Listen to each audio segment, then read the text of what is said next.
Et toujours à propos d'économie et de niveau de vie, notre enquête maintenant sur ces fruits et légumes qu'on trouve désormais en toute saison, ou presque. Ça n'était pas le cas il y a une trentaine d'années.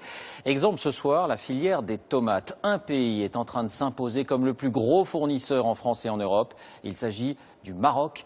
Dans quelles conditions et à quel prix? Laurent Desbonnets, Valérie Lucas avec notre bureau à Montpellier. Elles sont présentes sur les étals toute l'année, été comme hiver, les tomates.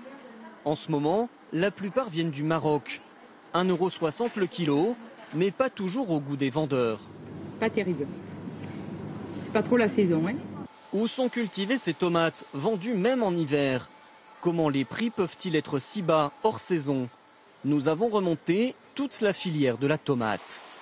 Et c'est à Agadir qu'il faut aller, dans le sud du Maroc. Du soleil toute l'année, un climat idéal pour cultiver les tomates à très grande échelle.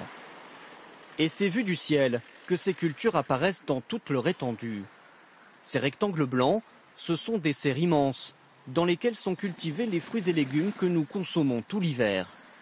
Voici ce que les agriculteurs marocains appellent le jardin de l'Europe.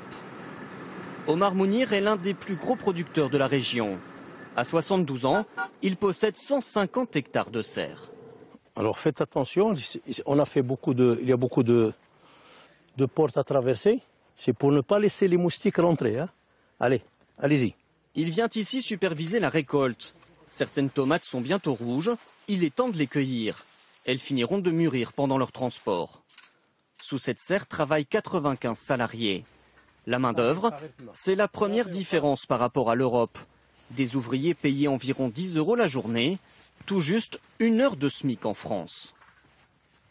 Le coût de la main-d'œuvre, c'est vrai, c'est moins cher qu'en Europe, mais ce n'est pas le même niveau de vie. Ça, il faut le reconnaître. Un avantage qui explique l'explosion de la production au Maroc. Il y a 20 ans, il n'y avait quasiment aucune serre au Maroc. Aujourd'hui, elle recouvre 6000 hectares, c'est plus que la superficie d'une ville comme Lyon. Et pour produire toujours plus et moins cher, les producteurs peuvent compter sur ce centre de transfert de technologie. Une ferme expérimentale qui n'a qu'un seul objectif, augmenter les rendements. Le directeur, c'est Brahim Wadish. Dans ses serres, il fait la chasse au gaspillage. Ici, par exemple, un système d'irrigation qui programme les arrosages à la goutte près.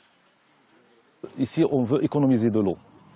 Donc on veut voir quelle est la dose et la fréquence optimale pour avoir le meilleur rendement. Et on peut économiser jusqu'à combien d'eau? On peut économiser jusqu'à 50% d'eau.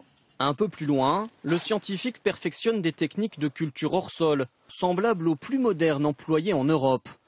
Des blocs de plastique remplis de fibres végétales. Avec ces innovations, la culture marocaine est ultra compétitive. Ses importations en France ont plus que doublé depuis 10 ans, quand la part de marché des grandes rivales espagnoles est en légère baisse. Cette recette, efficace pour la tomate, les producteurs l'appliquent désormais à d'autres cultures, comme celle du poivron. Dans sa station de conditionnement, Omar Mounir emballe ce jour-là des légumes cueillis il y a quelques heures seulement.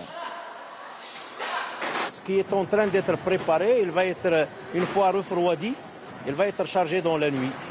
Direction Perpignan, porte d'entrée du marché français. Et côté transport, les producteurs font là aussi tout pour réduire les coûts. Il y a 10 ans, toute la marchandise partait par camion. Coût 21 centimes par kilo. Le bateau est aujourd'hui moins cher, seulement 15 centimes par kilo. Désormais, 40% des tomates marocaines partent donc vers la France par la mer. Elles mettent à peine 3 jours pour arriver sur nos étals.